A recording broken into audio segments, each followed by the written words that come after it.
A dor faz parte da nossa jornada. A dor da perda, a dor da traição, a dor da rejeição, a dor do processo, a dor da distância. A grande questão não é se nós vamos sentir dor, a pergunta é o que nós estamos aprendendo em meio a ela. Porque a dor é algo que conecta toda a criação.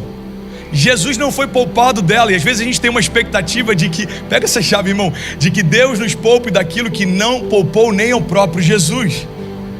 Jesus não foi poupado da dor do processo, Jesus não foi poupado da dor em meio ao trabalho, Jesus não foi poupado da dor do abandono, da dor da traição, Jesus não foi poupado nem da dor da cruz ou da separação. A Bíblia diz que quando ele está próximo de se entregar, ele diz: Pai, se possível for, afasta de mim esse cálice.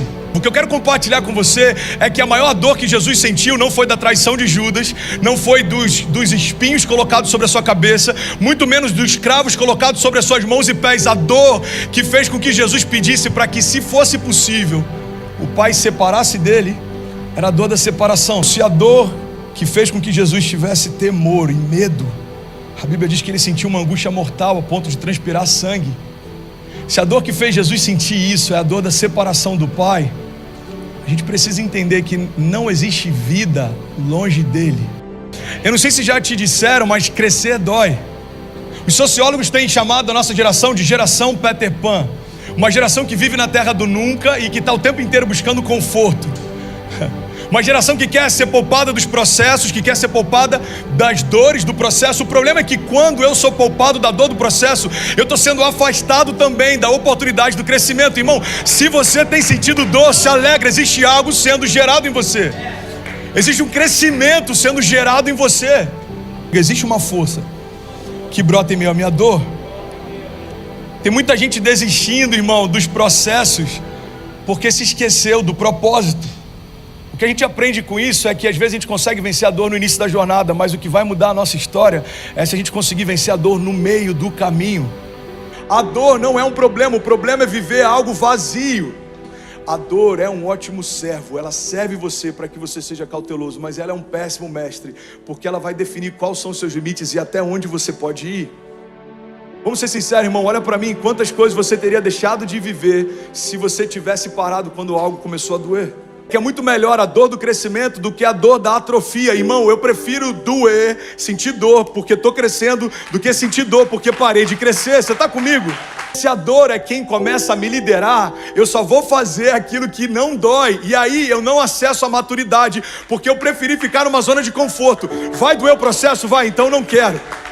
Vai doer o processo? Não, então eu não quero. O problema é que quando eu aborto o processo, eu aborto o milagre. Quando eu aborto o processo, eu aborto a promessa. A questão é se você vai deixar a dor parar você ou não. O que me sustenta no dia mau é uma visão e uma palavra. Visionários são homens que desenvolveram a capacidade de passear no tempo. Então eles foram no futuro, viram coisas e voltaram para o presente para contar o que viram.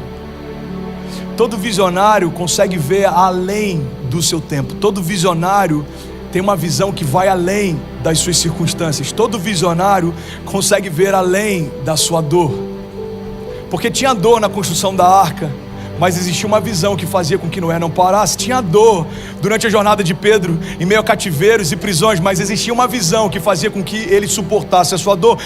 Você está num trabalho que você não faz o que você gostaria de fazer, você não está descansando como você gostaria de descansar, mas quando você lembra da sua família, você continua fazendo o que tem que ser feito. Porque a visão da sua família e do propósito pelo qual você faz o que faz é o que sustenta você no meio do processo. Irmão, se eu me esquecer da visão que Deus me deu para fazer o que eu faço, no primeiro combate, no primeiro conflito, eu paro de fazer o que eu estou fazendo. Eu entendo que o meu problema não é sentir dor no meio da jornada. O meu problema é gastar a única vida que eu tenho para não construir nada que vai falar comigo na eternidade. Você foi criado para criar algo eterno. E é por isso que se você gastar toda a sua vida com coisas que só terminam em você, você pode ter sucesso segundo os critérios dos homens, mas você vai se sentir vazio dentro de si. Por que tem gente que alcança o sucesso profissional e ainda assim se sente vazio? Porque não existe nada pior do que um sucesso completamente vazio de propósito. Então a gente tem que entender que se a minha natureza é criada para a eternidade, a única coisa que preenche ela são frutos que eles vão ser gerados para a eternidade. Você foi gerado para a eternidade. Você deve conhecer centenas de pessoas que tiveram sucesso aos olhos dos homens, mas ainda assim são vazios de Deus. Porque não tem nada pior do que um sucesso sem propósito. A gente precisa entender que a vergonha de ontem vai se transformar no milagre de hoje. Então uma vergonha familiar pode transformar você num canal de cura para famílias. Uma vergonha financeira, uma quebra, uma falência pode transformar você num canal de vida para ministrar sobre provisão. É que em todo o processo da nossa jornada de fé vai existir dor, mas existe uma força que brota dessa dor. Você está comigo? Diga amém.